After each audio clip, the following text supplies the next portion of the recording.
श्रीरङ्गेशपदे समर्पितवरं श्रुत्यन्तरामानुज श्रीयोगीन्द्रगुरुत्तमेन यमिनः श्रुत्यन्तविद्यात्मनः प्राप्तश्रुत्यवदंसयुग्महृदयं श्रीवासरामानुजात् श्रीवासमुनीन्द्रदेशिकमनिं श्रेयोनिधिं संश्रये श्रीमते श्रीनिवासमहादेशिकाय नमः.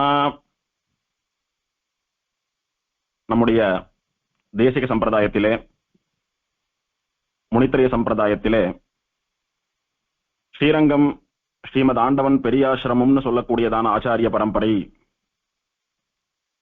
ஸ்ரீமத் ஆண்டவன் பவுண்டரீகபுரம் சுவாமி ஆசிரமம்னு சொல்லக்கூடியதான ஆச்சாரிய பரம்பரை.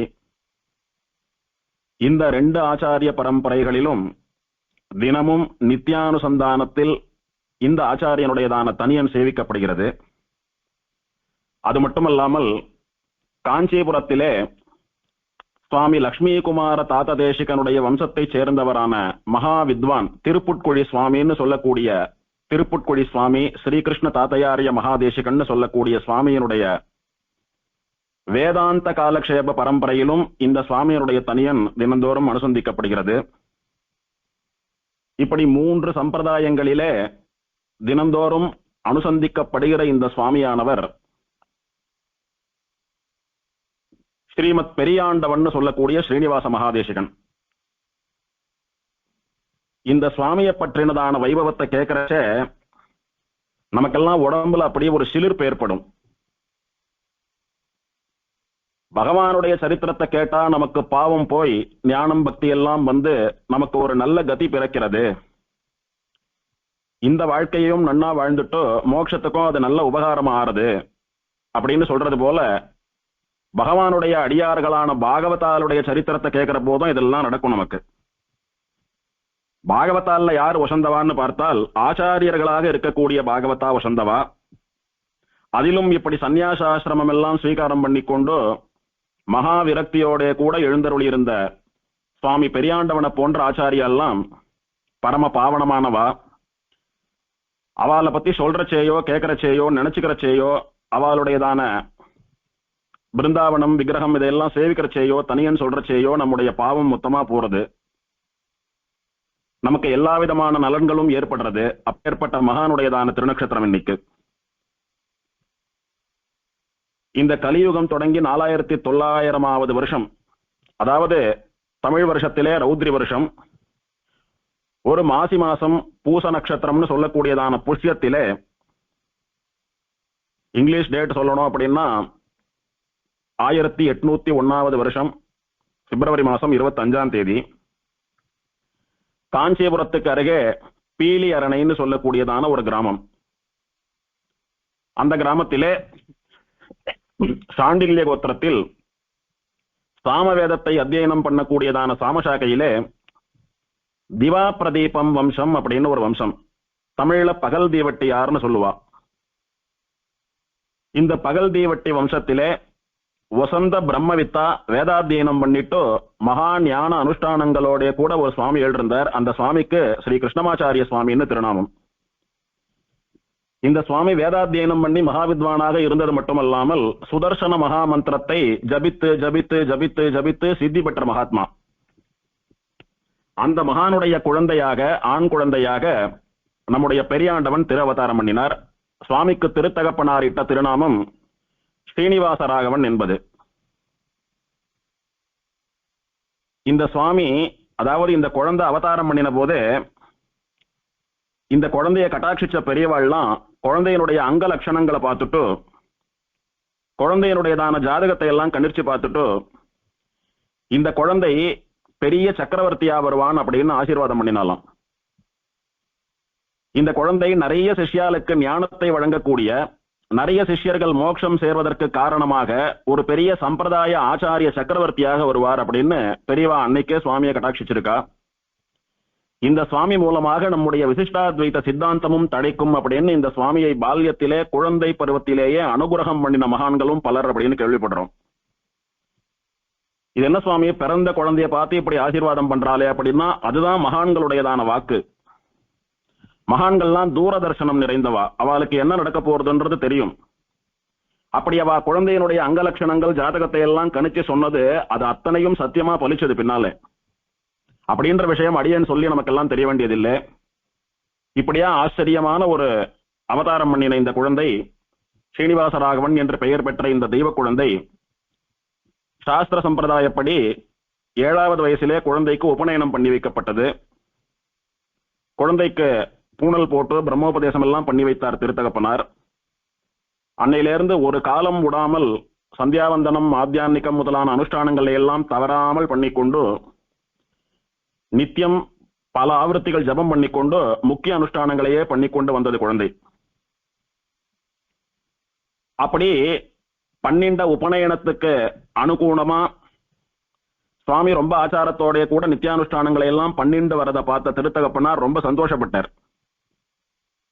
குழந்தைகளுக்கெல்லாம் ஒண்ணு ஒன்னா நாம சொல்லிதான் குழந்தைகள் கேட்கும். ஆனா இந்த குழந்தை ஒரு முறை சொன்னாலே கேட்டா புடிச்சுக்கிறது. இதுக்கு சுவாபாவிகமா இயல்பிலேயே ஆச்சார அனுஷ்டானங்கள்ல இப்படி ஒரு ஸ்ரத்தை ஏற்பட்டிருக்கே அப்படின்னு இந்த குழந்தைய பார்த்து, இதனுடைய ஸ்ரத்தைய ஊற்றத்தை பார்த்து திருத்தகப்பனார் ரொம்ப சந்தோஷப்பட்டார். இந்த குழந்தைக்கு சமாசிரயணம் பண்ணி வைக்கணும்னு ஆசைப்பட்டார் சுவாமி. அப்போது இவெல்லாம் காஞ்சிபுரத்துக்கு அருகே இருக்கக்கூடிய பீலி அரணைன்னு சொல்லக்கூடிய ஊரை சேர்ந்து அங்க குழந்தை பிறந்திருந்தாலும் எங்கு வசித்து வந்தார்கள் அப்படின்னா, காஞ்சிபுரத்திலே யதோக்தகாரி பெருமாள் சன்னதின்னு சொல்லக்கூடிய சொன்ன வண்ணம் செய்த பெருமாள் சன்னதி வீதியில அந்த காலத்துல எழுதிருந்தாள் அவள்லாம். இதை அந்த வம்சத்தை சேர்ந்த ஒரு சுவாமி சொல்ல அடியேன் கேட்டிருக்கேன். திருவெக்கா சொன்னவண்ணம் செய்த பெருமாள் சன்னதி வீதி முழுக்க 2 பக்கமும் இவாளுடைய திருமாளிகைகள் தான் நிறைய இருக்குமா. அத்தனை ஆச்சார அனுஷ்டானத்தோட பெரிய வியாபகாலா எப்போதும் வேதம் சொல்லிண்டு, பிரபந்தம் சொல்லிண்டு, சாஸ்திர காலக்ஷேபங்கள்லாம் சொல்லிட்டு இருப்பாளாம் வாழலாம். அப்பேற்பட்டதான வசந்த வம்சம், வித்வத் வம்சம். அப்போ காஞ்சிபுரத்திலே தேவ பெருமாள் சன்னதி வீதியிலே லட்சுமி குமார தாத்த தேசிகனுடைய வம்சத்தை சேர்ந்தவரான ஸ்ரீ சாமா பெரியப்பன் சுவாமி அப்படின்னு ஒரு தாத்தாச்சாரி சுவாமி எழுதிருந்தார். அந்த சுவாமி ஞான அனுஷ்டான வைராகியங்கள்ல வசந்த நிபுணர். அவர் ஆச்சாரிய புருஷ வம்சத்திலே அவதாரம் பண்ணினவர். தேவப்பெருமாளுக்கும் பெருந்தேவி தாயாருக்கும் சுவாமி தேசிகனுக்கும் அனுதினமும் கைங்கரியம் பண்ணி கொண்டு வருவதையே தன்னுடைய வாழ்க்கையாக கொண்டிருந்த மகோன்னதமான ஆச்சாரிய புருஷர் அந்த சுவாமி. அந்த சுவாமியினிடத்துல பிரார்த்தித்து நம்முடைய பெரியாண்டவன் குழந்தை ஸ்ரீனிவாசராகவன் சொல்லக்கூடியதான அந்த தெய்வ குழந்தைக்கு சமாசயனம் ஆச்சு. இப்போ காஞ்சிபுரம் ஏடூர் லட்சுமி குமார திருமலை கோட்டி கன்னிகாதானம் பெருமாள் கோவில் சாமா பெரியப்பன் சுவாமின்னு சொல்லக்கூடிய தாத்தாச்சாரிய சுவாமியினிடத்திலே ஸ்ரீனிவாசராகவன் சொல்லக்கூடிய நம்முடைய சுவாமிக்கு பஞ்சசம்ஸ்காரமாகி மந்திரோபதேசம் எல்லாம் நடந்தது. அன்னையிலிருந்து நாள் தவறாமல் சமாசிரயணம் மாணவர்கள் அனுஷ்டிக்க வேண்டியதான அனுஷ்டானங்களை எல்லாம் தவறாமல் கடைபிடிச்சுட்டு வந்தார் சுவாமி.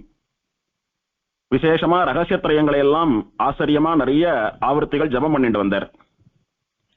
இப்படி ஆச்சார அனுஷ்டானத்தோட திருத்தகப்பனாரிடத்திலே பாடமும் கேட்டு வந்தார். என்ன பாடம் கேட்டார் அப்படின்னா, இவெல்லாம் சாமவேதத்தை ஓதக்கூடிய குலத்தை சேர்ந்தவா, அதனால திருத்தகப்பனாரிடத்திலே சாமவேத அத்தியனம் நடந்துட்டு இருந்தது சுவாமிக்கு.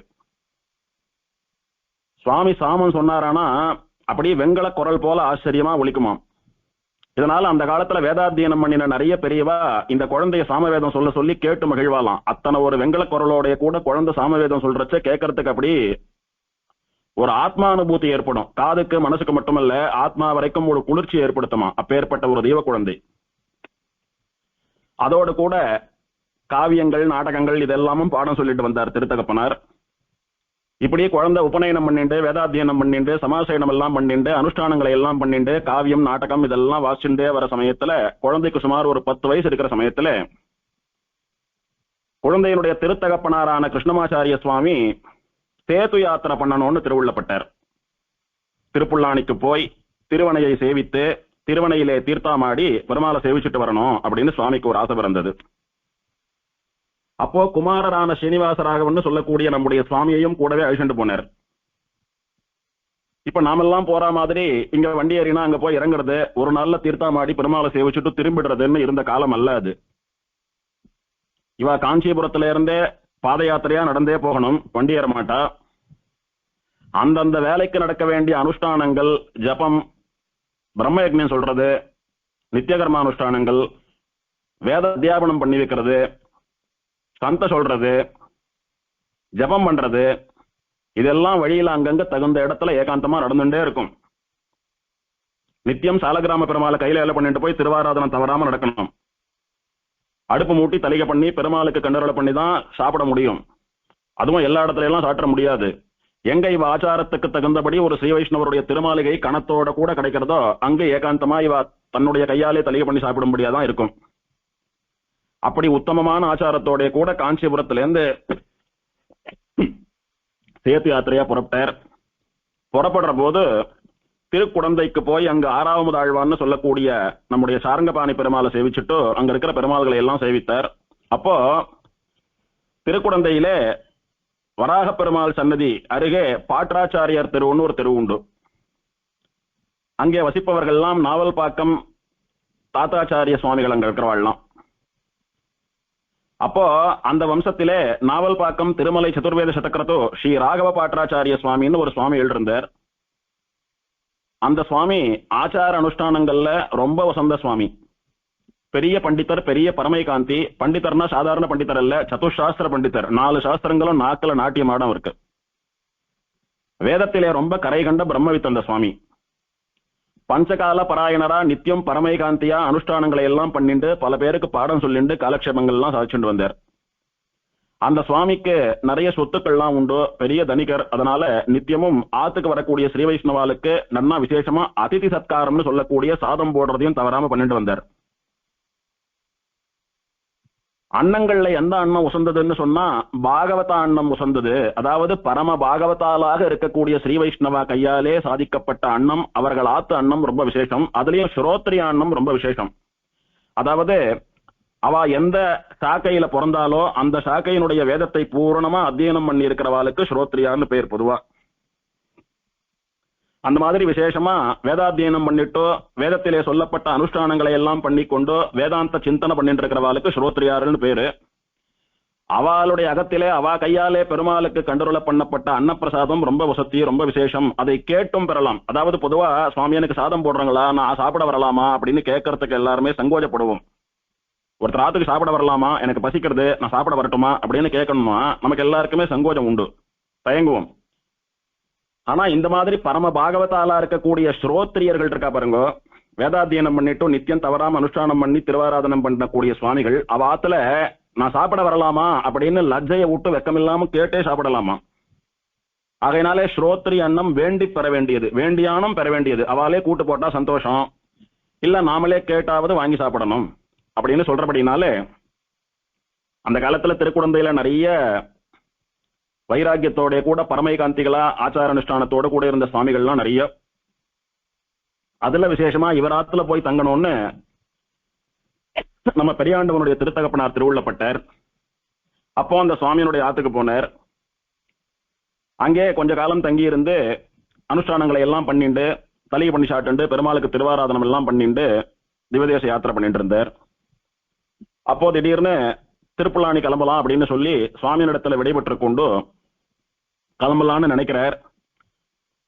அந்த சமயத்துல கூட இந்த குழந்தை அழிச்சுட்டு போனார். ஸ்ரீனிவாச ராகவன் சொல்லக்கூடிய குழந்தை, நம்ம பெரியாண்டவன்.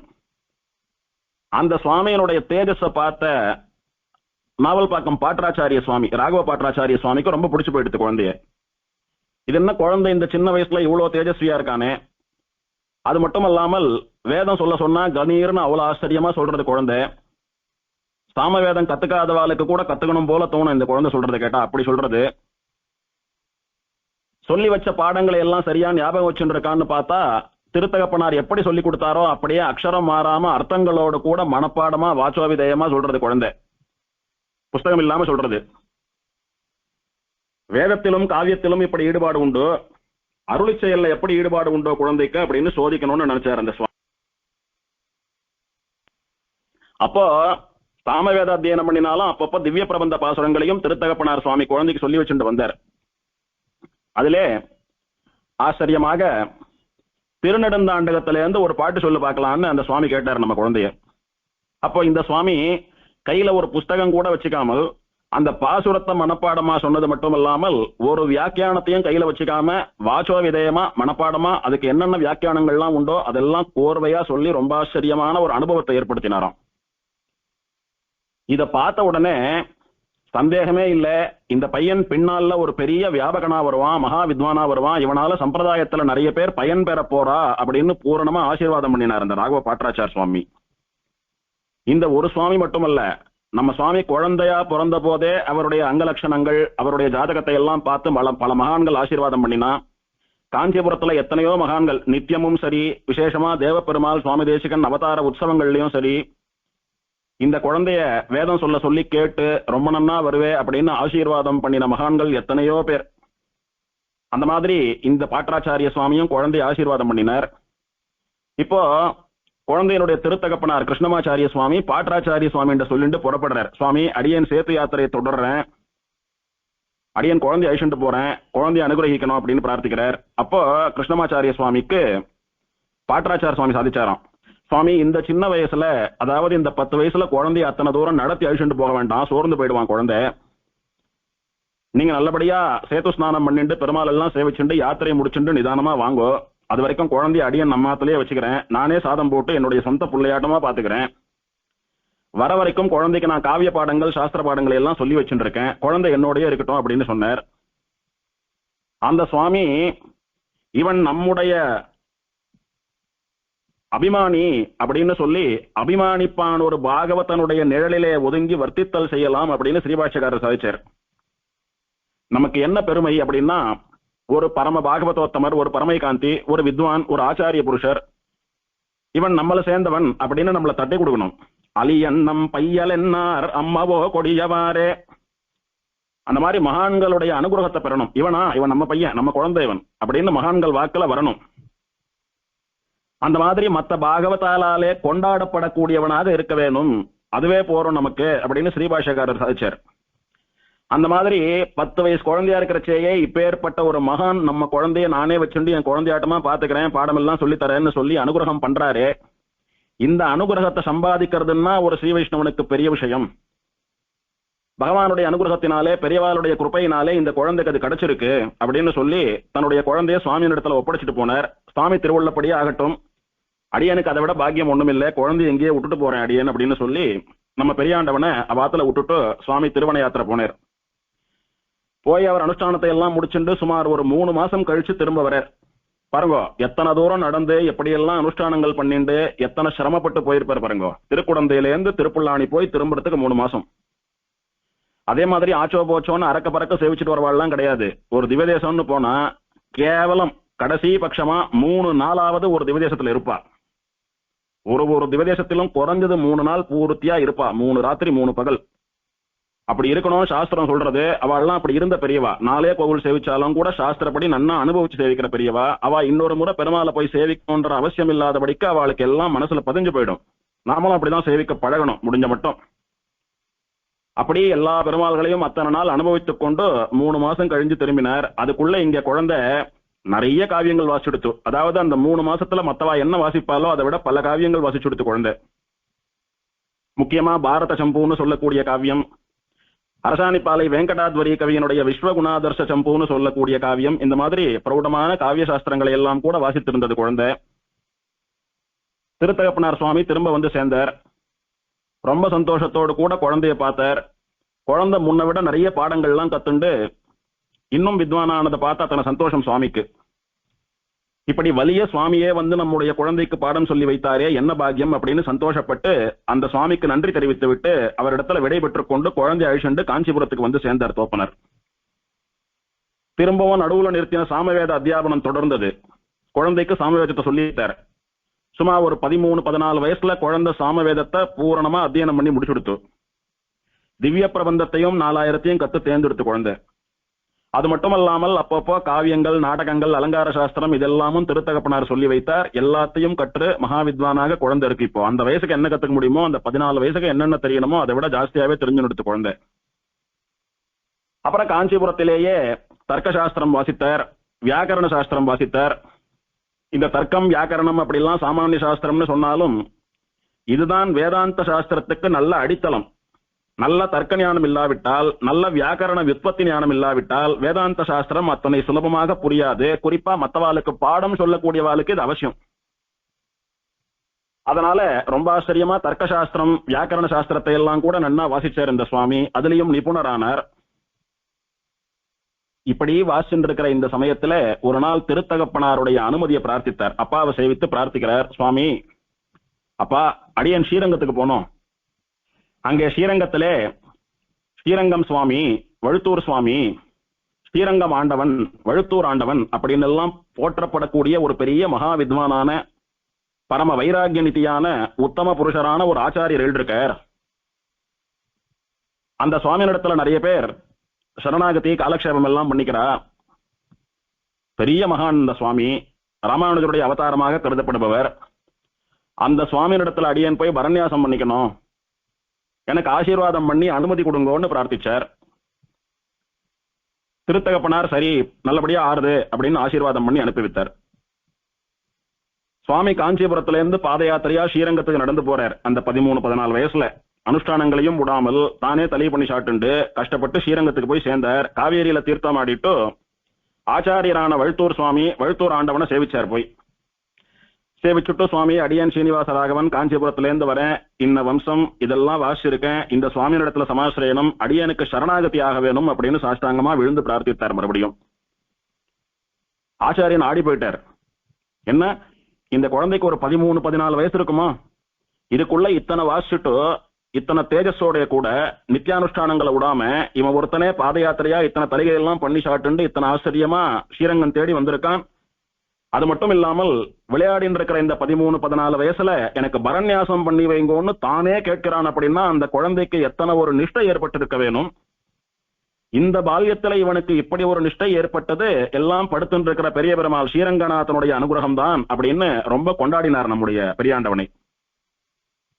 வாடா குழந்தை, இப்படி ஆச்சரியமா ஒரு ஊற்றத்தோடு கேட்கிறவாளுக்கு தான் பிரதானமா பரநியாசம் அவசியம் பண்ணி வைக்கணும், உடனே பண்ணி வைக்கிறேன்னு சொல்லி மறுநாளே ஸ்ரீரங்கத்திலே பெரிய பெருமாள் திருவடிவாரத்திலே ஆச்சாரிய நிஷ்டையா பரசமர்ப்பணம்னு சொல்லக்கூடிய பரநியாசத்தை பண்ணி வச்சார்.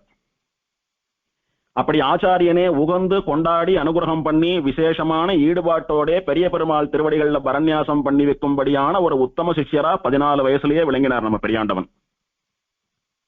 அப்படி பெரிய பெருமாளை சேவிச்சுட்டு இருந்துட்டு ஆச்சாரியனை சேவித்துக் கொண்டிருந்து ஆச்சாரியன் பூர்வாச்சாரியாருடைய ஸ்ரீபாத தீர்த்தத்தை எல்லாம் சாட்டுண்டு ஆச்சாரிய பிரசாதத்தை சாட்டுண்டு நித்தியம் காலக்ஷேபம் கேட்டுண்டு அப்படியே கொஞ்ச நாள் அங்க இருந்தார். காலக்ஷேபம் இவருக்கு பிராரம்பமால அங்க ஆச்சாரியன் நித்தியபடியா பண்ணிட்டு இருக்கார். அதெல்லாம் பார்த்துட்டு அந்த சுவாமியினுடைய வைபவத்தை பார்த்துட்டு சந்தோஷப்படுறார்.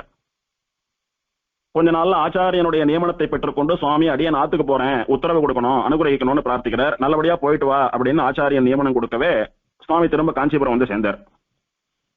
வந்து தாயார் தகப்பனாருக்கு பணிவிடைகள் எல்லாம் பண்ணிட்டு மீமாம்சா சாஸ்திரத்தையும் வாசி முடிச்சார். இப்படி ஒரு 5 வருஷம் போச்சு. திரும்பவும் அப்பாவை சேவித்து, சுவாமி, அடியனுக்கு கிரந்த காலக்ஷேபம் பண்ணணும், ஸ்ரீபாஷ்யம் முதலான கிரந்தங்களை எல்லாம் காலக்ஷேபம் பண்ணணும்னு ஆசை வந்திருக்கு, அடியனுக்கு அனுமதி கொடுங்க. அந்த காலத்துல இந்த தர்க்கசாஸ்திரம், வியாக்கரண சாஸ்திரம், மீமாம்சா சாஸ்திரம்னு சொல்லக்கூடியதான சாமானிய சாஸ்திரங்கள் எல்லாம் கத்துக்கலன்னா ஸ்ரீபாஷ்யம் முதலான வேதாந்த சாஸ்திரம் எல்லாம் காலக்ஷேபம் சொல்ல மாட்டா. ஏன்னா வேதாந்த சாஸ்திரத்துக்கு அடித்தளம் இதெல்லாம் நன்னா பதிஞ்சாதான் அது நன்னா புரியோன்ற திருவுள்ளத்துல சொல்ல மாட்டா, இவாளும் கேட்க மாட்டா. அதனால மீமாம்சா சாஸ்திரம் முடிகிற வரைக்கும் காத்துட்டு இருந்தார். காத்துட்டு இருந்து தோப்பனாருடைய அனுமதியை பிரார்த்திச்சார். தோப்பனார் அனுமதி கொடுக்கவே ஸ்ரீரங்கத்துக்கு போய் திரும்பவும் ஆச்சாரியரான ஸ்ரீரங்கம் ஆண்டவன், வழுத்தூர் சுவாமின்னு சொல்லக்கூடிய வழுத்தூர் ஆண்டவன் ஸ்ரீ வேதாந்த ராமானுஜ மகாதேசிகனுடைய திருவடிவாரத்துல விழுந்து சேவித்தார். சுவாமி, அடியனுக்கு சம்பிரதாய கிரந்தங்களை எல்லாம் காலக்ஷேபமா சாதிக்கணும் அப்படின்னு பிரார்த்தித்தார். அப்போ ஆச்சாரியரான வழுத்தூர் சுவாமிக்கு சுமார் ஒரு 75 வயசு இருக்கும். அப்போ எனக்கு வயசு ரொம்ப ஜாஸ்தியா எடுத்து, ரொம்ப விருத்த தசை, அவரும் நெருப்பலம்பின ஆச்சாரம், நன்னா உடம்ப வருத்தி பட்னி இருக்கக்கூடியவர். வழுத்தூர் ஆண்டவன் அந்த சுவாமியினுடைய படத்தை எல்லாம் சேவிச்சோமானா நன்னா தெரியும், உடம்பு அப்படியே வளைஞ்சு போயிருக்கும். அத்தனை உடம்ப வருத்திண்டு விரதம் இருந்து தீவிரமான சன்னியாச தர்மத்தை அனுஷ்டிச்சவா வாழலாம். அதனால எனக்கு ரொம்ப அசக்தியா இருக்கு, என்னால குழந்தை உனக்கு உபய வேதாந்த காலக்ஷேபத்தையும் சொல்லி வைத்து உன்னை வித்வானாக்க முடியாத நிலைமை இப்போ. இருந்தாலும் ஒன்னும் குறையில்ல,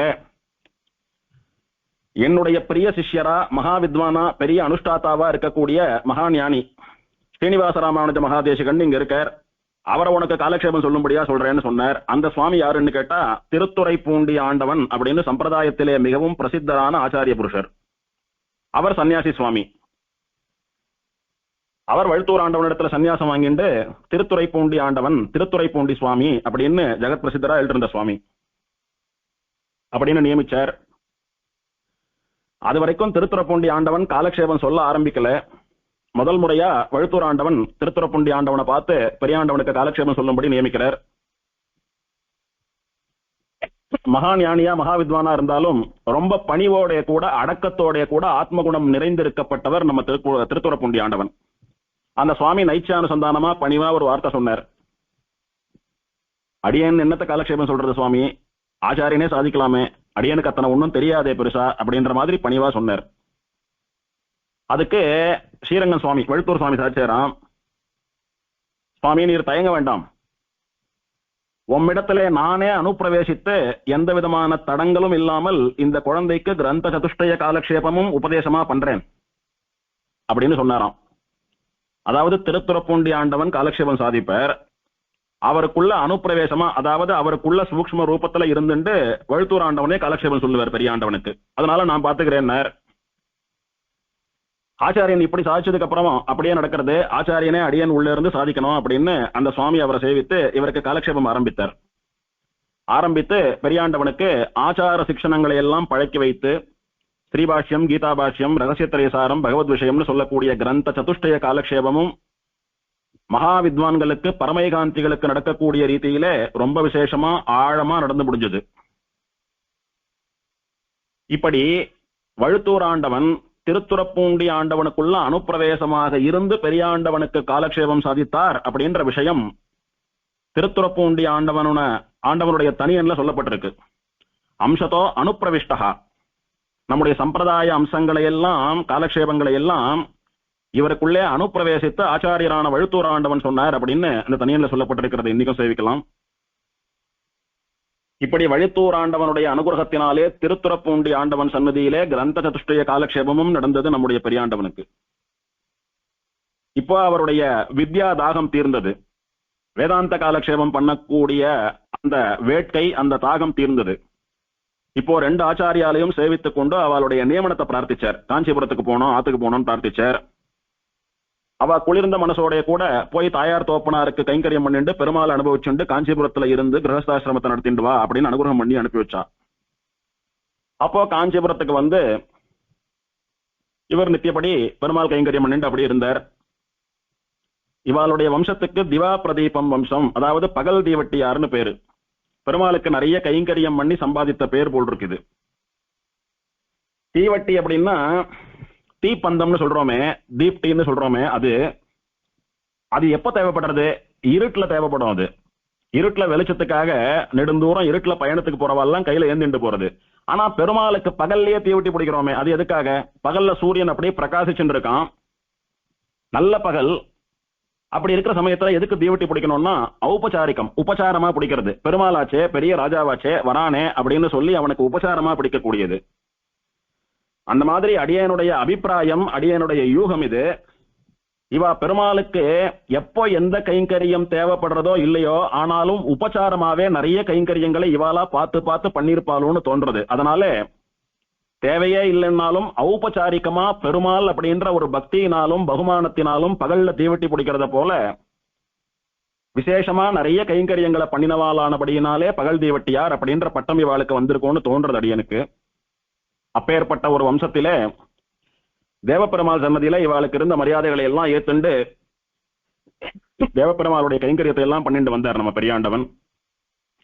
அப்படி இருந்துட்டு இருக்கிற சமயத்துல நாவல்பாக்கம் தாத்தாச்சாரிய வம்சத்திலே நரசிம்ம தாத்தாச்சாரியர்னு ஒரு சுவாமி, அவருடைய குமாரத்தியை நம்முடைய ஸ்ரீனிவாச ராகவாச்சாரிய சுவாமிக்கு, அதாவது பெரியாண்டவனுடைய பூர்வாசிரமம், அவருக்கு கல்யாணம் பண்ணி வச்சா. அந்த அம்மங்கார கல்யாணம் பண்ணிட்டு கிரகஸ்த தர்மத்துல வாழ்ந்துட்டு வந்தார் சுவாமி. பேருக்கு கிரகஸ்தரே ஒழிய பரம வைராக்கியம், வெள்ள வேஷ்டி கட்டின்ற சன்னியாசின்னு சொல்லலாம் இவரை. கல்யாணம் ஆச்சு.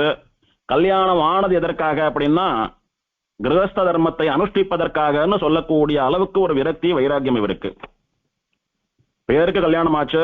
அந்த அம்மங்கார பக்கத்துல வச்சுட்டு பண்ண வேண்டிய அனுஷ்டானங்களை எல்லாம் பண்ணிட்டு வருவார், நித்திய கர்மானுஷ்டானங்களை எல்லாம் பண்ணிட்டு வருவார். அப்படியா கல்யாணமாகியும் விரக்தியோடு கூட இருந்த இந்த சுவாமிக்கு வேட்டாத்து சீரா தீபாவளிக்கு ஒரு ஸ்வர்ண பவித்திர மோதிரம் பண்ணி போட்டா மாமனாராத்துல. வேட்டாத்துல இருந்து மாமனாராத்துல இருந்து பண்ணி போட்ட அந்த ஸ்வர்ண பவித்திர மோதிரம் சுமார் 1 பவுன் இருக்கும் போல. அந்த மோதிரத்தை வித்து அதுல இருக்கிற பணத்தை கொண்டு மாமனார் ஊரான நாவல்பாக்கத்தில் ஸ்ரீனிவாச பெருமாள் சன்னதியில் சுவாமி தேசிகனுடைய உற்சவமூர்த்தி விக்கிரகம் பண்றதுக்காக நியமனம் பண்ணிவிட்டார். மாமனாராத்துல போட்ட மோதிரத்தை வித்து தேசிகன் விக்கிரகம் பண்ணி அந்த கோவில்ல பிரதிஷ்டை பண்ணினார். இன்னைக்கும் நாவல்பாக்கத்திலே ஸ்ரீனிவாச பெருமாள் சன்னதியிலே சேவை சாதிக்கக்கூடிய சுவாமி தேசிகன் பெரியாண்டவனாலே ஏற்படுத்தி வைக்கப்பட்ட உற்சவமூர்த்தின்றது அந்த ஊர் சுவாமிகள்லாம் இன்னைக்கும் சொல்லிட்டு வரா. அந்த சுவாமி தேசிகனை இன்னைக்கும் சேவிக்கலாம் நாவல்பாக்கத்திலே.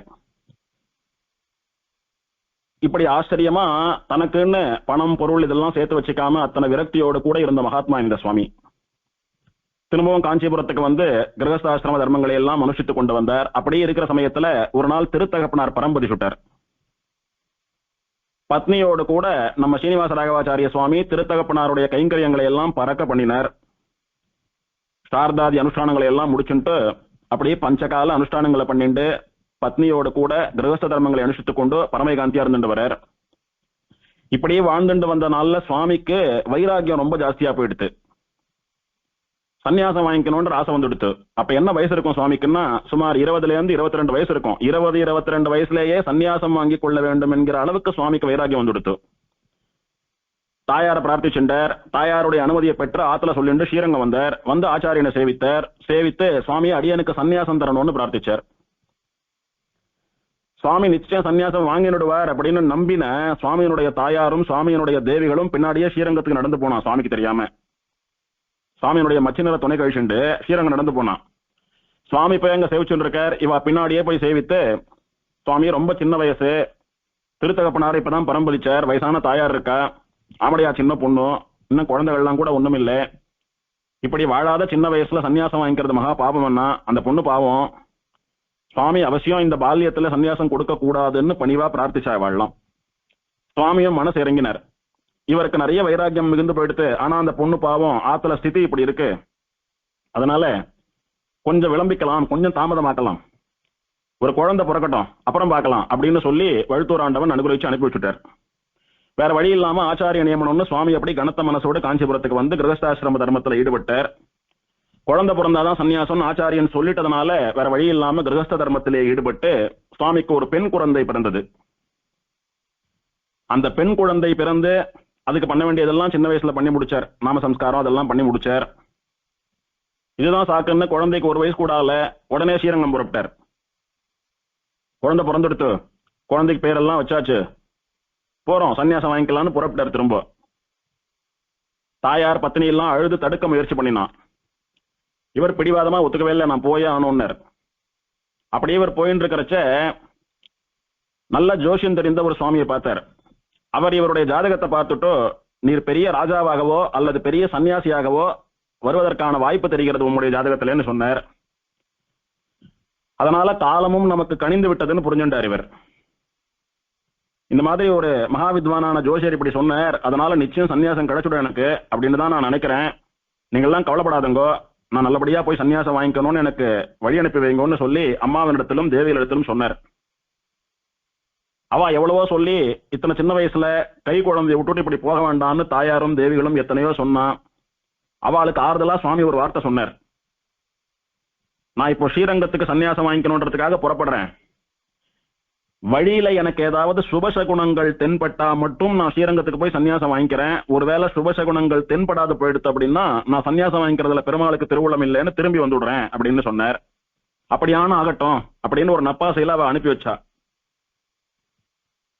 சுவாமி அப்படி புறப்பட்டு கொஞ்ச தூரம் போன உடனே எதிரில் 2 கருடன்கள் தெரிஞ்சது சுவாமிக்கு. 2 பட்சிகள், கருட பட்சிகள் அப்படியே வந்தது சுவாமி முன்னால. ஆகாசத்துல அப்படியே பறந்துட்டு இருக்கு. 2 கருட பட்சிகளை பார்த்தார். கருட தரிசனம் ஆயிடுத்து, இதை விட சுபசகுணம் ஒன்றும் கிடையாது அப்படின்னு இன்னும் வேகமா ஸ்ரீரங்கத்துக்கு போய் ஆச்சாரியனை சேவித்து சன்னியாசம் பிரார்த்தித்தார். அப்ப ஆச்சாரியன் சாதிக்கிறார், 13-14 வயசுல பரநியாசம் பண்ணிக்கணும்னு நினைச்ச போதே இவனுக்கு இத்தனை ஊட்டுறோம்னு நினைச்சோமே, ஆனா இப்போ 20-22 வயசுல சன்னியாசமும் கேட்டு வந்து நிக்கிறதே இந்த குழந்தை, எத்தனை வைராக்கியம் இந்த குழந்தைக்குன்னு இவர் வைராக்கியத்தை பார்த்து ஆச்சாரியன் ஆடி போயிட்டார். அப்படியே அன்னைக்கு சொல்லி ஏதோ பேருக்கு நான் சொன்னேன்னு போய் ஒரு குழந்தை ஆனா விட்டு உடனே வந்து நிக்கிறார் அப்படின்னா இனிமேல்லாம் இவர் வைராக்கியத்தை நாம அணை போட்டு தடுக்க முடியாது, வேற வழி இல்ல, இதுதான் பெரிய பெருமாளுடைய திருவுள்ளம் போல, அவசியம் இவருக்கு நாம சன்னியாசம் கொடுத்துடணும்னு பழுத்தூர் சுவாமி தீர்மானம் பண்ணிவிட்டார். அப்போ பழுத்தூர் சுவாமி எழுதிருக்கார், திருத்துறப்பூண்டி சுவாமி எழுதிருக்கார், இவெல்லாம் எழுதிருக்கா. அங்கே விசேஷமா இவருக்கு ஆசிரம ஸ்வீகாரமானது. ஸ்ரீரங்கத்திலே ஸ்ரீனிவாச மகாதேசிகன் என்கிற திருநாமத்திலே சுவாமி சந்நியாசாசிரம ஸ்வீகாரம் பண்ணி கொண்டார். ஸ்ரீனிவாச ராகவாச்சாரியர் என்கிற கிரகஸ்தர் ஸ்ரீனிவாச மகாதேசிகன் என்கிற சன்னியாசியானார். பிறந்ததுல இருந்தே ரொம்ப வைராக்கியம், ரொம்ப விரக்தி சுவாமிக்கு. சன்னியாசியானா விட்டு இன்னும் வைராக்கியம் ஜாஸ்தியா போயிடுத்து.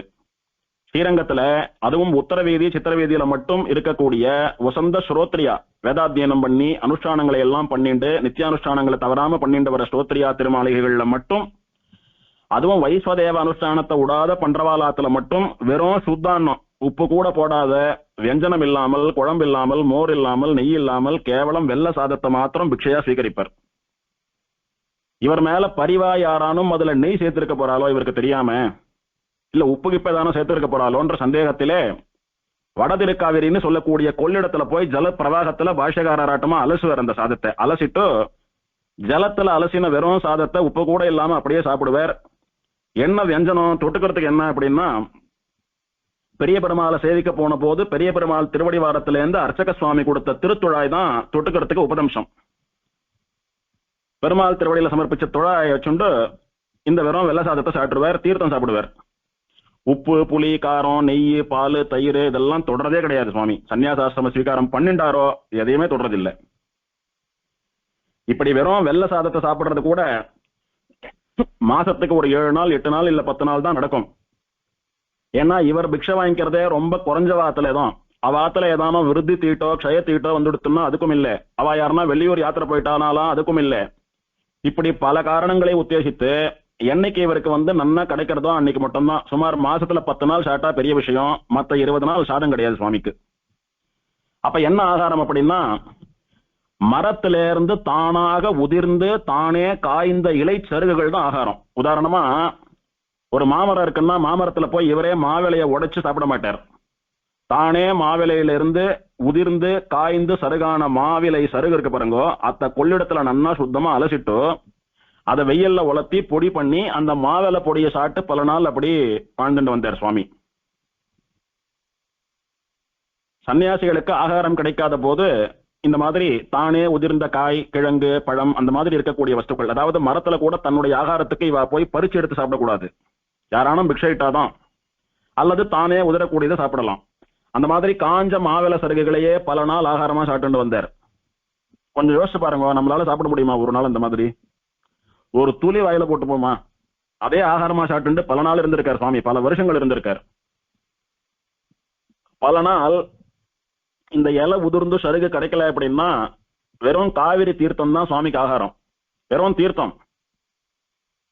பல நாள் இலையே ஆகாரம், சருகே ஆகாரம், பல நாள் தீர்த்தமே ஆகாரம். காவிரியில வத்தி போயிடுத்து நன்ன பிரவாகமா ஜலம் ஓடல, தேங்கி நிக்கிற ஜலம் தான் இருக்கு அப்படின்னா அதுவும் இல்லாமல் பட்டினி இருப்பார். எங்கேயானோ ஸ்ரீ வைஷ்ணவா திருமாளிகைகள்ல கணத்துல தீர்த்தம் இருந்தா வாங்கி சாப்பிடுவாரே ஒழிய மற்றபடி தீர்த்தம் கூட இல்லாமல் பட்டினி இருந்திருக்கார் சுவாமி. அப்பெல்லாம் காற்றே உணவு சுவாமிக்கு, அத்தனை பெரிய யோகி சுவாமி. சுவாமி இடத்துல ஆசை இருக்கிறவெல்லாம் இப்படி நாளுக்கு நாள் உடம்பு தேஞ்சுட்டே போறதே, சுவாமி சரீரத்திலையும் கொஞ்சம் கவனம் வைக்கணுமே, சுவாமி வயத்துக்கு நன்னா சாப்பிட்டு திருமேனியை பார்த்துக்கணுமே அப்படின்னு பணிவா பிரார்த்திப்பாலாம் சுவாமி இடத்துல. அப்போ சரீரம் வேற ஆத்மா வேற. நாம் அப்படின்னு சொல்லக்கூடியது சரீரம் இல்லையே, ஆத்மா தானே. அந்த ஆத்மாவினுடைய யாத்திரை ஆத்ம உஜ்ஜீவனம் நன்னா நடக்கிறது. ஆச்சாரிய அனுகிரகம் பூரணமா இருக்கு, காலக்ஷேபம் எல்லாம் பண்ணியா எடுத்து சன்னியாச ஸ்வீகாரம் பண்ணியா எடுத்து க்ஷேத்திரவாசம் பாகவதா சம்பந்தம் ஸ்ரோத்ரியாண்ணம் பெருமாளுடைய சேவை பெருமாளுடைய பிரசாதம் பகவானை நினைச்சு தவம் பண்ணிட்டு தபசாட்டமா காலக்ஷேபமா பகவானை சிந்தனை பண்ணிட்டு போகக்கூடியதான ஆத்ம உஜ்ஜீவனம் ரொம்ப நன்னா நடக்கிறது, ஓஹோன்னு நடக்கிறது. அப்படி இருக்கிறச்ச கேவலம் சரீரத்தை பத்தி எனக்கு என்ன சுவாமி கவலை அப்படின்னு சொல்லி அத்தனை வைராக்கியத்தோட இருந்தார் சுவாமி. இவருடைய இந்த வைராக்கியத்தை தன்னுடைய சரீரத்தை காப்பாத்திக்கணும் அப்படின்ற எண்ணம் கூட இல்லாத அந்த அப்பழுக்கில்லாத வைராக்கியத்தை நினைக்கும் போதே நெஞ்சு நெகிழறது அப்படியே. இப்படி ஆகாரமே இல்லாமல் பல நாள் பட்னி இருந்ததுனால சுவாமியினுடைய திருமேனியை சேவிச்சோமானா எலும்புகள் அப்படி வெளியில தெரியாத குறைதான். எண்பு தோல் போர்த்திய உடம்புன்னு அத்தனை ஒல்லியா சேவை சாதிப்பார் சுவாமி. அப்படியே நன்னா ஒசரம் சுவாமி, நன்னா ஒசரம். அந்த ஒசரத்துக்கு நன்னா திருமேனி காத்திரமா இருந்தா பாக்குறதுக்கு ஜெய்ஜாண்டிக்கா நன்னா இருப்பார் சுவாமி. ஆனா எத்தனை ஒசரமோ அத்தனை ஒல்லி சுவாமி. திருமேனி அப்படி வாடி வதங்கி எலும்பு திருமேனி ஆட்டமே சேவை சாதிப்பார் சுவாமி. இப்படி வத்தல் மாதிரி திருமேனி அப்படியே வளர்ந்து போயிட்டதுனால சுவாமி அந்த காலத்துல வத்தல் சுவாமின்னு கொண்டாடினாலாம் எல்லாம். வத்தல் சுவாமி அப்படின்னா பிறந்ததுல இருந்தே வத்தலாட்ட இருக்கிற சுவாமி இல்ல, நன்னா இருந்த சுவாமி சன்னியாசாசிரம ஸ்வீகாரம் பண்ணிண்டா விட்டு சன்னியாசி தர்மத்தை அனுஷ்டித்து உடலை வருத்தி கொண்டு விரதம் இருந்து வத்தலாட்டமா போயிட்டார். இது எத்தனை வைராக்கியம்! அதனால விசேஷமா வத்தல் சுவாமின்னு விவகாரம் இவருக்கு. இவர் காஞ்சிபுரத்திலே பகல் தீவட்டி வம்சத்தில் அவதாரம் பண்ணினவர். அந்த வம்சத்தில் அவதாரம் பண்ணி மகாவித்வானாக திகழ்ந்தவர். அதனால சன்னியாசாசிரம ஸ்வீகாரத்துக்கு முன்னால வரைக்கும் இவருக்கு என்ன பிரசித்தமான திருநாமம் அப்படின்னா பகல் தீவட்டி சுவாமின்னு திருநாமம். பகல் தீவட்டி சுவாமி அப்படின்னு பெரியாண்டவன அந்த காலத்துல குறிப்பிட்டா சன்னியாசம் வாங்கிக்கிறதுக்கு முன்னாலே. அவர் காஞ்சிபுரத்துல வாசம் பண்ணிட்டு ஸ்ரீரங்கத்துக்கு வந்து சன்னியாசம் வாங்கிக்கிற வரைக்கும் பகல் தீவட்டி சுவாமி அப்படின்னு பிரசித்தி அவருக்கு. ஸ்ரீரங்கத்துக்கு வந்து ஸ்ரீனிவாச மகாதேசிகன் அப்படின்ற திருநாமத்தோட சன்னியாசாசிரம தர்மத்தை நடத்திட்டு வந்தார். திருமேனி இப்படி ஆனா விட்டு வத்தல் சுவாமி அப்படின்னு விசேஷமா கொண்டாடினா எல்லாரும். இப்படி பல காலம் ஸ்ரீரங்கத்துல வாசம் பண்ணிட்டு வந்தார். நல்ல ஆச்சாரம் அனுஷ்டானம், கடுமையான வைராக்கியம், முக்கிய கல்பமான யதி தர்ம அனுஷ்டானம், இப்படி நிருப்பலம்பின் ஆச்சாரத்தோடைய கூட வசந்த வைராக்கியத்தோடைய கூட பரம சன்னியாசியா இருந்துட்டு இருந்த சுவாமி எங்க தங்கியிருந்தார் அப்படின்னா ஒரு கட்டடமோ ஒரு குடிசையோ கிடையாது. வடதிருக்காவேரின்னு சொல்லக்கூடிய கொள்ளிடக்கரையில அப்படியே மாந்தோப்புகள்ல அப்படியே நாணல் புதர்களுக்கு நடுவே அப்படியே மரத்தடியில ஒரு யோகியாட்டமா தங்கியிருப்பார் சுவாமி. அப்படி ஏகாந்தமா யாரு கண்ணுக்கும் தெரியாம புதர்கள்ல தங்கிட்டு இருந்து பெருமாள் திருவாராதனம் அனுஷ்டானம் ஜபம் எல்லாம் பண்ணிட்டு ஏதோ கிடைக்கிறத சாப்பிட்டு உத்தரவீதி சித்திரவீதியில பிக்ஷ வாங்கிட்டு பெரிய பெருமாளை சேவிச்சுட்டு அப்படி யோகி போல இருந்தார். இப்படி பல நாள் பகவத் தியானமே பண்ணிட்டு இருந்தார். சன்னியாசிகளுக்கு மந்திர ஜபமும் பிரணவ ஜபமும் பகவத் தியானமும் ரொம்ப விசேஷமா சொல்லப்பட்டிருக்கு. அதனால சன்னியாசி தர்மத்துல அதை முக்கியமா அனுஷ்டிக்கணும்னு அதே அனுஷ்டிச்சுண்டு பல நாள் ஸ்ரீமன்னாத முனிகளை போல ஒரு யோகி ஆட்டமே தனியா இருந்து வந்துட்டார். பகவத் தியான பரராவே இருந்து வந்துட்டார். இப்போ நிறைய பேருக்கு ஒரு கவலை, இந்த சுவாமி ஆச்சாரியனாக சமாசேன பரநியாசங்கள் காலக்ஷேபங்கள்லாம் சாதித்தா நமக்கெல்லாம் எத்தனை பாக்கியமா இருக்கும்.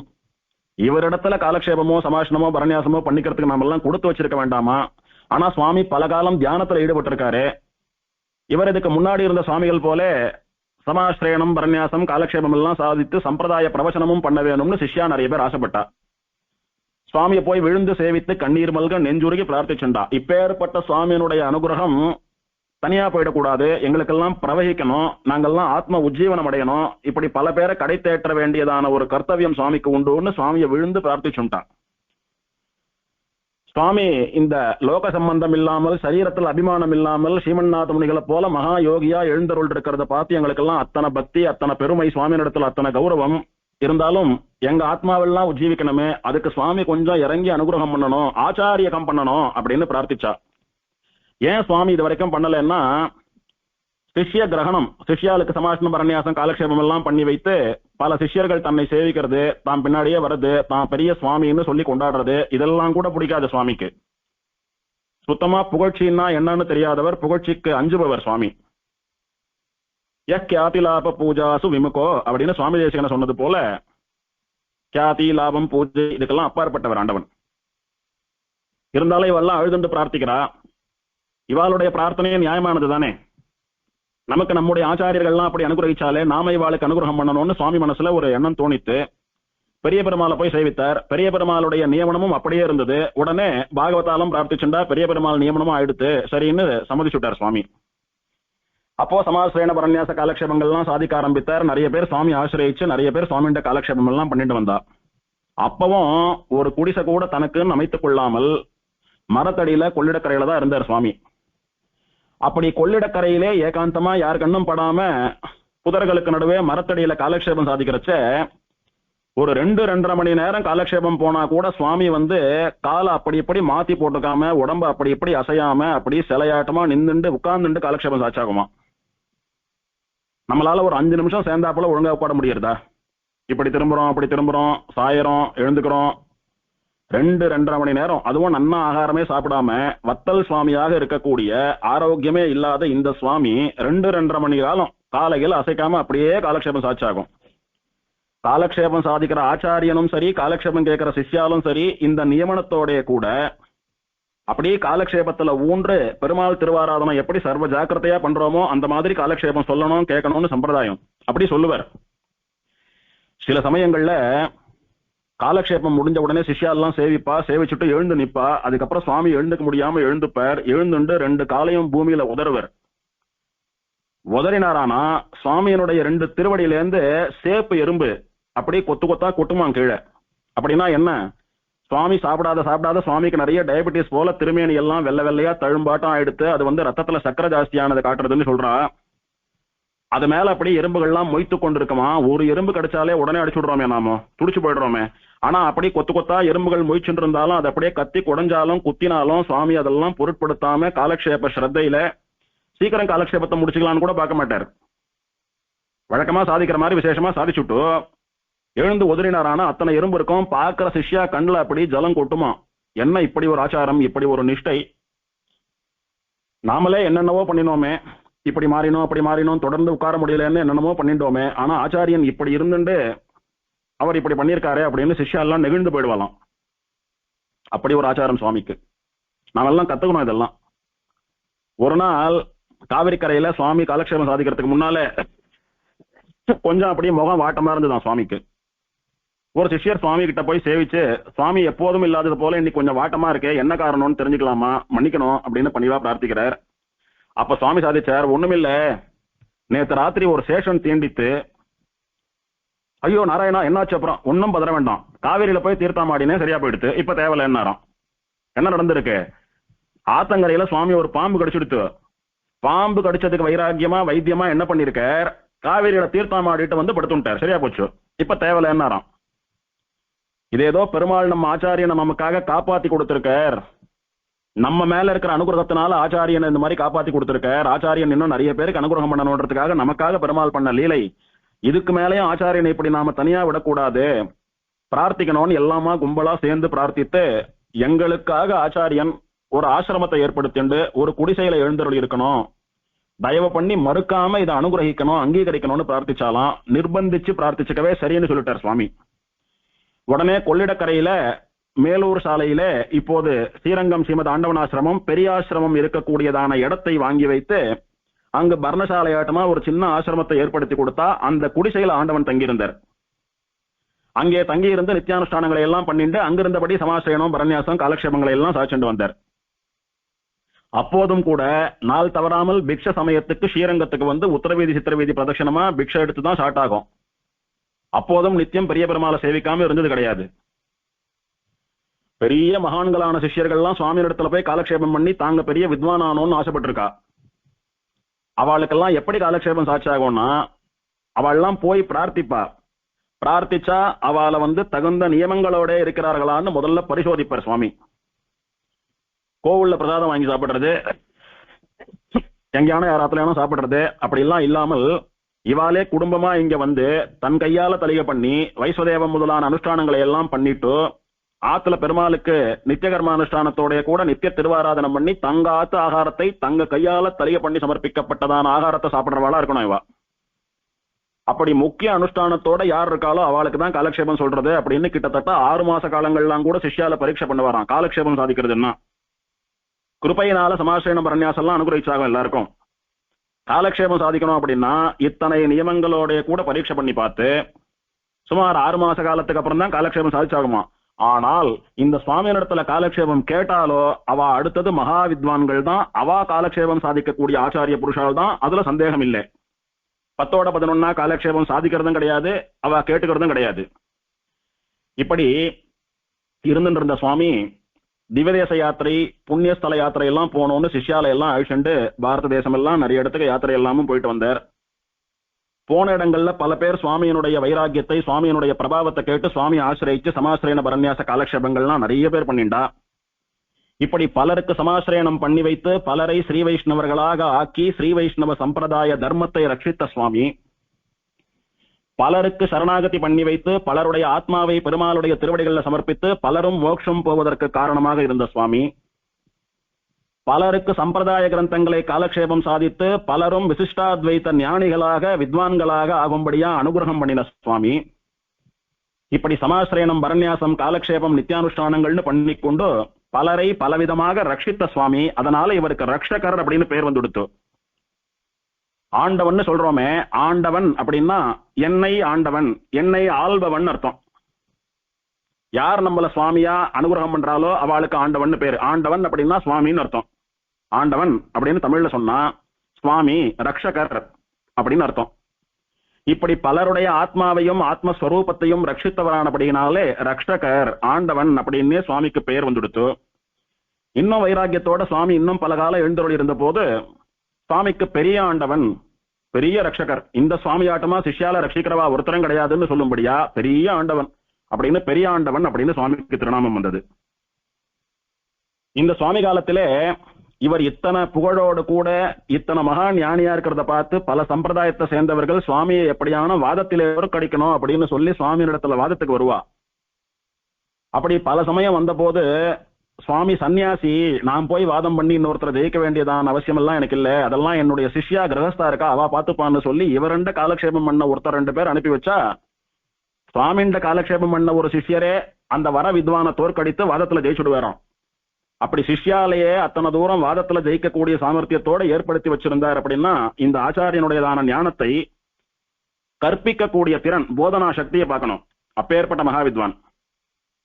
இப்படி சுவாமியினுடைய சிஷ்யாலே பல பேரை வாதத்துல ஜெயிச்சிருக்கா.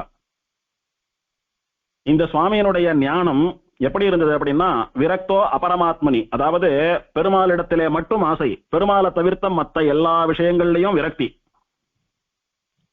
நமக்கு அப்படியே ஸ்ட்ரெயிட் ஆப்போசிட். நமக்கு பெருமாளிடத்திலே விரக்தி, மற்ற எல்லாத்துலயும் ஆசை. பெருமாள் அப்படின்னு ஞாபகம் வந்தா சேவிக்கிறோம். ஆனா இந்த சுவாமி எல்லாத்துலயும் வைராக்கியம், எல்லாத்துலயும் விரக்தி, பெருமாளிடத்துல அத்தனை காதல், அத்தனை ஆசை. அப்படி உலக விஷயங்கள்ல ஆஜன்மம் பற்றில்லாதவரா தம்முடைய குலத்துக்கே உரியதான அனுஷ்டான ஸ்ரத்தையோடு கூட உத்தமமான யதி தர்மத்தை எல்லாம் கூட அனுஷ்டானம் பண்ணிக்கொண்டு பெரிய மகான்களுக்கெல்லாம் ஆச்சாரியராக இருந்து அவர்களுக்கெல்லாம் காலக்ஷேபம் சாதித்த மகான். இவருடைய சிஷ்யா சில பேருடைய திருநாமங்களை சொன்னா இந்த சுவாமி எத்தனை பெரிய ஆச்சாரியன் அப்படின்னு புரியும். வேளியநல்லூர் சங்கபுரம் வேதாந்த தாச்சாச்சாரிய சுவாமின்னு திருநாமம். அந்த சுவாமி இவரிடத்துல காலக்ஷேபம் கேட்ட இவருடைய சிஷ்யர். அவர் ஷடமர்ஷன கோத்திரத்தை சேர்ந்த ஒரு தாத்தாச்சாரிய சுவாமி. அவர் பிரம்மச்சாரி சுவாமி, கல்யாணமே பண்ணிக்காத சுவாமிக்கு அவர் எப்போதும் நாராயணா நாராயணான்னு சொல்லிட்டு இருப்பார். அதனால நாராயண சுவாமின்னு ஒரு திருநாமம் உண்டு அவருக்கு. அந்த சுவாமி நம்ம பெரியாண்டவரிடத்துல பூர்ணமா காலக்ஷேபம் பண்ணிட்டு பின்னால சன்னியாசாசிரம ஸ்வீகாரமும் பண்ணிட்டு வேளியநல்லூர் ஆண்டவன் என்கிற திருநாமத்தோட பிரசித்தமாக கொண்டாடப்பட்ட மகான். இந்த வேளியநல்லூர் ஆண்டவனுடைய சிஷ்யர் தான் பவுண்டரேகபுரம் ஸ்ரீமத் ஆண்டவன் ஸ்ரீனிவாச மகாதேசிகன்னு சொல்லக்கூடிய சுவாமி. அவர் திருநாமத்திலே தான் பவுண்டரேகபுரம் ஆண்டவன் ஆசிரமம் இருக்கு ஸ்ரீரங்கத்திலே. வேளியநல்லூர் சங்கபுரம் ஸ்ரீனிவாச ராகவாச்சாரிய சுவாமின்னு ஒரு சுவாமி. அவரும் அதே வேளியநல்லூர், அதே ஷடமர்ஷன கோத்திரத்தை சேர்ந்த சுவாமி. அவரும் ஆச்சரியமா பெரியாண்டவரிடத்துல விசேஷமா காலக்ஷேபம் எல்லாம் கேட்டு பிறகு சன்னியாசாசிரமம் எல்லாம் ஸ்வீகாரம் பண்ணிக்கொண்டு ஸ்ரீ பாதுகா சேவக ராமானுஜ மகாதேசிகன் என்கிற சன்னியாசாசிரம திருநாமத்தோட கூட எல்லோராலும் சின்ன ஆண்டவன் என்று கொண்டாடப்பட்ட மகான். ஸ்ரீரங்கம் ஸ்ரீமத் ஆண்டவன் பெரியாசிரம பரம்பரையிலே பெரியாண்டவனுக்கு பிறகு சின்னாண்டவன் என்கிற பட்டத்தை அலங்கரித்த மகான் அந்த சுவாமி. கிரகஸ்தால பார்த்தா காஞ்சிபுரத்திலே ஏடூர் லட்சுமி குமார கோட்டி கன்னிகாதானம் மகாவித்வான் திருப்புக்குழி ஸ்ரீகிருஷ்ண தாத்தாச்சாரிய சுவாமின்னு சொல்லக்கூடிய திருப்புக்குழி சுவாமி. அந்த சுவாமிக்கு இவரிடத்துலதான் வேதாந்த காலக்ஷேபம். அந்த சுவாமி அவருக்கு பின்னாடி வரக்கூடிய பரம்பரைக்கெல்லாம் இந்த சுவாமியின் இடத்துல இருந்து கற்ற வேதாந்த ஞானத்தையே பிரவச்சனம் பண்ணிட்டு வந்தார். அப்படி அந்த பரம்பரையிலும் வேதாந்த காலக்ஷேப கிளையிலே அனுசந்திக்கப்படுகிற சுவாமி இந்த சுவாமி. இன்னும் இந்த மாதிரி நிறைய சுவாமிகள், கோபால சமுத்திரம் நாராயணாச்சாரிய சுவாமி, மன்னார்குடி வியாக்கரணம் ரங்காச்சாரிய சுவாமி, மன்னார்குடி கோபாலாச்சாரிய சுவாமி, மீமிசல் நரசிம்மாச்சாரிய சுவாமி, திருக்குடந்தை சின்னாமூர் ரங்கநாத பாட்டராச்சார சுவாமி, அக்னிஹோத்திரம் ஸ்ரீனிவாச தாத்தாச்சாரிய சுவாமி, இவெல்லாம் ஒன்னும் பெரிய மகா வித்வான்கள், இல்ல பெரிய அனுஷ்டாத்தாக்கள், இல்ல அக்னிஹோத்திரம் பண்ணினவா, இல்ல யாகம் பண்ணினவா, இல்லைன்னா இவர்கள் கிட்ட ஒரு பெரிய சம்ஸ்தானமே பாடம் கேட்டு வாசிச்சிருக்கோம். அப்படி ஒருத்தரும் பெரிய வியாபகாலா மகான்களா எழுதியிருந்த சுவாமிகள். சில பேர் பின்னால சன்னியாசம் வாங்கின்றவாள் அதுல உண்டு. இந்த சுவாமியினுடைய திருவடிகள்ல காலக்ஷேபம் பண்ணவாள்ல பல பேர் ஆச்சாரிய புருஷாலா இருந்து மற்றவாளுக்கு காலக்ஷேபம் சாதித்த சுவாமிகள். அதனால பல பரம்பரைகள்ல இந்த சுவாமியினுடையதான தனியன் இன்னைக்கும் காலக்ஷேப பரம்பரையில, சமாசிரயண பரநியாச பரம்பரையில தவறாம சொல்லிட்டு வரப்படுறது தினம். இப்ப ஏற்பட்ட மகான் இந்த சுவாமி. இப்படி பரம வைராக்கியத்தோட கூட வைராக்கியமே உருவெடுத்து வந்ததோ அப்படின்னு சொல்லும்படியான இந்த மகாத்மா சந்நியாசாசிரம ஸ்வீகாரம் பண்ணிக்கொண்டு 55 சாதுர்மாசிய விரதங்கள் அனுஷ்டித்தார். அதாவது சன்னியாசியா 55 வருஷம் எழுதிருந்தார். தமக்கு ஒரு 84 திருநட்சத்திரங்கள் இருக்கிற சமயத்தில் 1884 ஒரு சுபான வருஷம் தை மாசம் கிருஷ்ணபக்ஷ திரையோதசி அன்னைக்கு ஸ்ரீரங்கநாதனுடைய திருவடிகளை சென்று சேர்ந்தார் சுவாமி.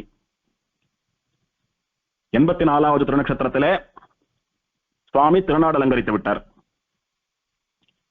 இந்த சுவாமியினுடையதான பெருமை இவர் பரமபதித்த பிறகும் பல விதங்கள்ல தெரிஞ்சது. சுவாமி சன்னியாசியானபடியினாலே கொள்ளிடக்கரையிலே ஆசிரமத்திலே சுவாமி நித்தியானுஷ்டானம் பண்ணி கொண்டு வந்த இடத்துல சுவாமியினுடைய திருமேனி திருப்பள்ளிப்படுத்தப்பட்டது. சுவாமிக்கு பிருந்தாவனம் அமைஞ்சிருத்தாங்க. அந்த பிருந்தாவனத்தில் அன்னையிலிருந்து இன்னைக்கு வரைக்கும் நடக்கக்கூடிய அற்புதங்கள் ஏராளம். சுவாமி பிருந்தாவன வாசியா வைகுண்ட வாசியா போனாலும் இன்னைக்கும் சுவாமியினுடைய பிருந்தாவனத்துல போய் சேவித்து பிரதட்சணங்கள்லாம் பண்ணி பிரார்த்திச்சுக்கிறவாளுக்கு அது அப்பவே அப்படியே பலிக்கிறதுன்னு நிறைய பேருடையதான அனுபவம். பெரியாண்டவன் அப்படின்னு சொன்னாலே கண்ணில் ஜலம் விடக்கூடிய சிஷ்யர்கள் எத்தனையோ பேர் அடியான்னு பார்த்திருக்கேன். பெரியாண்டவனுடைய தனியனை அத்தனை பக்தியோடு கூட ஒரு நாளைக்கு 50 முறை சேவிக்கிறேன், 100 முறை சேவிக்கிறேன் அப்படின்னு கண்ணில் ஜலத்தை ஊட்டுண்டோ எந்த கஷ்டம் அப்படின்னு வந்தாலும் பெரியாண்டவன் தனியன்னு சேவிக்கிறேன் அப்படின்னு சேவிக்கக்கூடிய மகான்களோடெல்லாம் அடியன் பழகியிருக்கேன். ஏதாவது தாங்க முடியாத கஷ்டம் வந்து கொடுத்து ஏதோ கவலை வாட்டுறது, உடனே என்ன பண்றதுன்னா பெரியாண்டவன் தனியன்னு சேவிக்க ஆரம்பிச்சுட்டு ஒரு சுவாமி.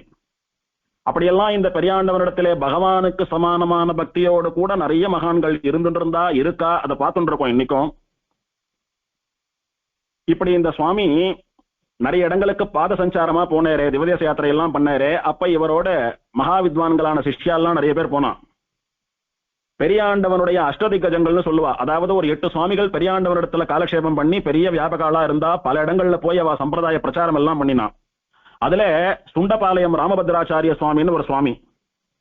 அந்த சுவாமி பெரியாண்டவனிடத்துல ஆன்மீக காலக்ஷேபம் கேட்டு அந்த ஆன்மீக தர்மங்களை எல்லாம் சுருக்கமா புஸ்தகமா வெளியிட்டார். ஆன்மீக சுருக்கம்னு பேரு. அது சுண்டபாளையம் ராமபத்ராச்சாரியர் பெரியாண்டவன் சன்னதியிலே காலக்ஷேபம் கேட்டு கிரகித்த கிரந்தம் அது. அவர் பெரியாண்டவனுடைய திவதேச யாத்திரையெல்லாம் வர்ணிச்சு காவியம் எழுதியிருக்கார். பூர்வ யாத்ரா விலாசம் அப்படின்னு ஒரு காவியமும் எழுதியிருக்கார். அந்த சுவாமி மகா வித்வான்.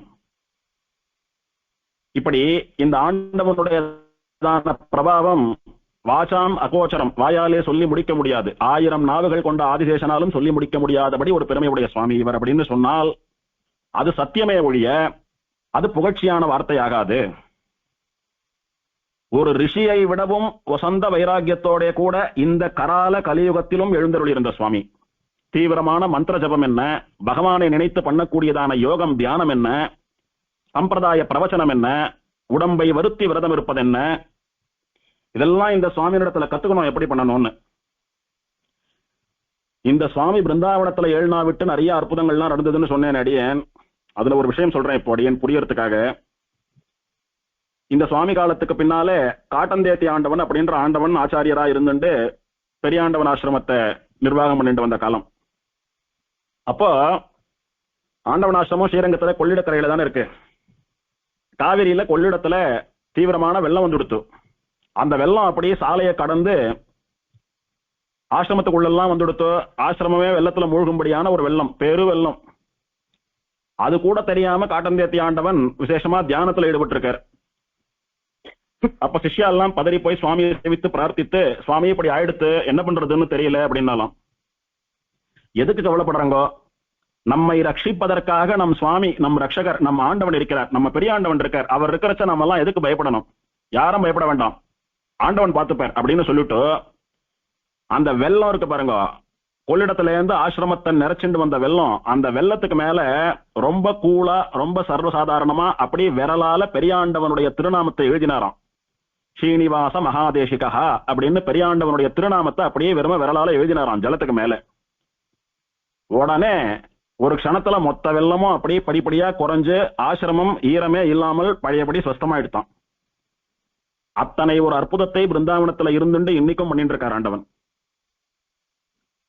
அதே மாதிரி அந்த காலத்துல எல்லாம் யாருக்கான ஏதாவது பெரிய வியாதி, தீராத வயிற்று வலி, உடம்பு சுத்தமா இல்ல, காய்ச்சல், ரொம்ப கஷ்டமா இருக்குன்னு பலவிதமான நோய்கள் பலர் அவஸ்தப்பட்டாலும் இந்த ஆண்டவன் பிக்ஷைக்காக வீதியில ஏழ்றார் பாருங்க.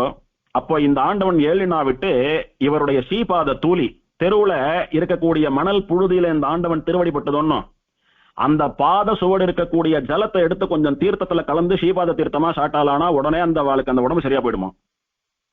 அப்படி ஒரு மகாத்மாவா எழுதிருந்தார் ஆண்டவன்.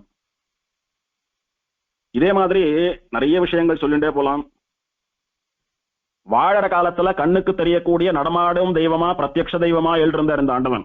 வாழ்க்கைக்கு பிறகும் பிருந்தாவனத்திலே இருந்து கொண்டு பலருடையதான கவலைகளை தீர்த்து கொண்டு பலருடைய பிரார்த்தனைகளை நிறைவேற்றிக் கொண்டு பலரை வழி நடத்தின்றிருக்கார் இந்த சுவாமி. இன்னைக்கும் ஸ்ரீரங்கம் பெரியாசிரமத்திலே கொள்ளிடக்கரையிலே பெரியாண்டவனுடைய பிருந்தாவனத்தை சேவிக்கலாம். அங்க போறச்சே நமக்கு ஒரு மெய்சிலிர்ப்பு ஏற்படும்படியான ஒரு பக்தி வரும். ஆண்டவனுடைய பிருந்தாவனத்துக்கு அருகே பெருமாளுடைய சன்னதி இருக்கிறது. பெருமாளுக்கு நித்திய திருவாராதனமாகி பெருமாளுக்கு கண்டருள பண்ணப்பட்டதான சேஷ தீர்த்தத்தோடைய கூட ஆண்டவனுக்கு விசேஷமா நித்திய திருவாராதனம் நடக்கிறது. இன்னைக்கும் பிரத்யக்ஷ தெய்வமா நம்மோடு கூட பிருந்தாவன ரூபியா ஆண்டவன் இருந்துருக்கார். பல பேர் பல கவலைகள் வந்த போது ஆண்டவன் பிருந்தாவனத்துக்கு போய் ஆண்டவனுக்கு மாசம் புஷ்யத்தன்னைக்கு திருமஞ்சனம் எல்லாம் பண்ணி வைத்து புதுசா காஷாயம் எல்லாம் சமர்ப்பித்து பிரார்த்திச்சுப்பா. நமக்கு ஏதான வேண்டுதல் அப்படின்னா பெருமாளுக்கு திருமஞ்சனம் பண்ணி வைக்கிறேன், தலிகை விடுறேன் அப்படின்னு பிரார்த்திச்சுக்கிறோம் இல்லையோ. அந்த மாதிரி பெரியாண்டவனுக்கு திருமஞ்சனம் பண்ணி வைக்கிறேன், காஷாயம் சமர்ப்பிக்கிறேன்னு பிரார்த்திச்சுண்டு இவாளுக்கு என்ன கஷ்டமோ அதை பிரார்த்தனையா வச்சிருக்கான் நிறைய பேர். எனக்கு தெரிஞ்சு அவ போய் அந்த திருமஞ்சனம் பண்ணிட்டு காஷாய ஸ்வீகாரம் பண்ணிட்டு வருவா. ஆனா விட்டு உடனே அவளுக்கு அந்த கஷ்டம் நிவர்த்தி ஆகி நல்லபடியா அவள் நினைச்சதெல்லாம் நடக்கிறது. இது பிரத்யட்சமா பார்த்துட்டு இருக்கிறதான விஷயம். அப்பேற்பட்ட சக்திமான மகா ஆச்சாரியரா இந்த சுவாமி இன்னைக்கும் பிருந்தாவன வாசியா எழுந்தருளி இருக்கிறார். இந்த சுவாமி ஸ்ரீரங்கத்துல பெரிய பெருமாள் சன்னதியில நிறைய கைங்கரியங்கள் சிஷ்யால கொண்டு பண்ணியிருக்கார் அப்படின்னு முனித்திரைய குரு பரம்பரா பிரபாவம்னு சொல்லக்கூடிய கிரந்தத்திலே அம்மாசத்திரம் சேஷாச்சாரிய சுவாமி சாதிக்கிறார். இப்படி சிஷ்யாளுக்கு, பெருமாளுக்கு, சம்பிரதாயத்திற்கு, லோகத்துக்கு அப்படின்னு மகா உபகாரங்களை எல்லாம் பண்ணி ஸ்ரீபாஷ்யக்காரரான ராமானுஜரை போலவே எழுந்தருளி இருந்த சுவாமி. இவருடைய தனியன் என்ன சொல்றது? எவர் தன்னுடைய ஆத்மாவை ரட்சிக்கக்கூடிய பரத்தை, பொறுப்பை வழுத்தூர் சுவாமி, ஸ்ரீரங்கம் சுவாமி, வழுத்தூர் ஆண்டவன், ஸ்ரீரங்கம் ஆண்டவன் என்றெல்லாம் கொண்டாடப்பட்ட வேதாந்த ராமானுஜ மகாதேசிகன் மூலமாக பெரிய பெருமாளான ஸ்ரீரங்கநாதனுடைய திருவடிகளிலே சமர்ப்பித்தாரோ, அதாவது யாருக்கு வழுத்தூர் ஆண்டவனாலே பெரிய பெருமாளிடத்திலே பரநியாசம் பண்ணி வைக்கப்பட்டதோ, யார் திருத்துறைப்பூண்டி ஆண்டவன் சொல்லக்கூடிய ஸ்ரீனிவாச ராமானுஜ மகாதேசிகனிடத்திலே உபய வேதாந்த காலக்ஷேபத்தையும் பண்ணினாரோ, மகாஜானியாக ஆனாரோ, அந்த ஸ்ரீனிவாச மகாதேசிகனை நான் சரணாகதி பண்ணுகிறேன், அவர் என்னை ரட்சிக்கட்டும் என்பதாக இந்த ஆண்டவனுடைய தனியன். இவருக்கு முன்னாலேயே வழுத்தூர் ஆண்டவன், திருத்துறைப்பூண்டி ஆண்டவன் அப்படின்னு எல்லாம் அந்த சம்பிரதாயத்து ஆச்சாரியர்களுக்கு திருநாமம் ஏற்பட்டிருந்தாலும் ஆண்டவன் அப்படின்ற திருநாமம் ரொம்ப பிரசித்தமா லோகத்திலே பரவினது இந்த பெரியாண்டவன் காலத்துலதான் அப்படின்னு பெரியவெல்லாம் சொல்றா. இப்பேற்பட்ட இந்த பெரியாண்டவனுடைய வைபவத்தை அவருடைய திருநட்சத்திர தினமான இன்னைக்கு நாம சொன்னபடியினாலும் கேட்டபடியினாலும் நம்முடைய பாவம் போய் சித்தம் தூய்மையடைந்து நமக்கும் சில நல்லதுகள் ஏற்படும், பகவானுடைய அனுகிரகமும் பெரியாண்டவனுடைய அனுகிரகமும் பூர்ணமாக கிடைக்கும் என்பதாக சொல்லிக்கொண்டு அந்த ஆண்டவனுடைய திருவடிகளை தியானித்துக் கொண்டு அந்த ஆண்டவனுடைய பிருந்தாவனத்துக்கு முன்னாலே மானசீகமாக சாஷ்டாங்க பிரணாமங்களை சமர்ப்பித்துக் கொண்டு அமைகிறேன். ஸ்ரீரங்கேஷ பதே சமர்ப்பித பரம் ஸ்ருத்யந்த ராமானுஜ ஸ்ரீயோகீந்திர குருத்தமே நயமினஹ ஸ்ருத்யந்த வித்யாத்மனஹ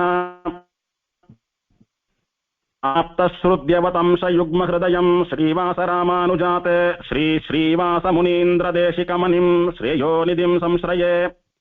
ஸ்ரீமதே ஸ்ரீனிவாச மகாதேசிகாய நமஹ.